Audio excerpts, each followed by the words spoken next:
আজ তো ছিল বুদ্ধ পূর্ণিমা, এই জন্য কিন্তু সকাল সকাল স্নান করে ঠাকুর ঘরে চলে এসেছিলাম আর ঠাকুরে ভোগ দেবো বলে সবকিছু গুছিয়ে নিচ্ছি। আর জানো তো, ঘুম থেকে উঠতে অনেকটাই দেরি হয়ে গেছে, যেহেতু পূর্ণিমা আর আজকের দিনটা খুব ভালো ছিল, সেই জন্য কিন্তু গোপুদের আজকে দই চিড়ের ভোগ দিয়েছিলাম। আর জানো তো, তোমরা যারা যারা গোপাল পুজো করো, গোপু কিন্তু দই চিড়ে খেতে খুব পছন্দ করে। আর পুজো সেরে বাইরে কিন্তু তুলসী তলায় জল দিয়ে নিলাম। সিংহাসন ছাড়াও কিন্তু আমার কিছু ঠাকুর আছে, সেগুলো কিন্তু তাকে এখানে পাতাই থাকে, আর এই ঠাকুরগুলোকে কিন্তু আমি রোজ ফুল জল দিই।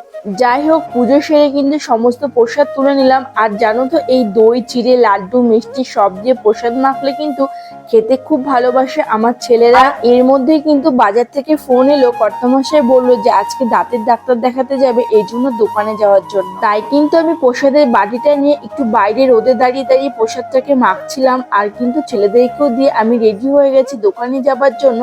আর এই দেখো, আমার বাড়ির নতুন অতিথি, এরা কিন্তু এসে খুব জ্বালাতন করছে আমাকে। আর যেহেতু আজকে বুদ্ধ পূর্ণিমা ছিল, এক দিদি ভাইয়ের দোকানে আমি যা যা কেনাকাটা করি সেখানে গিয়েছিলাম। আর আমাকে দেখো কত প্রসাদ দিয়েছে। যাই হোক, প্রতিদিনের মতো তোমাদের সাথে আজকে মেনুটা শেয়ার করা যাক। চলো, এখানে করেছিলাম কিন্তু আমের চাটনি, আর হয়েছিল আলু পটলের তরকারি, আর আম দিয়ে আমডাল করেছিলাম। আজকে রান্না বান্না এটাই।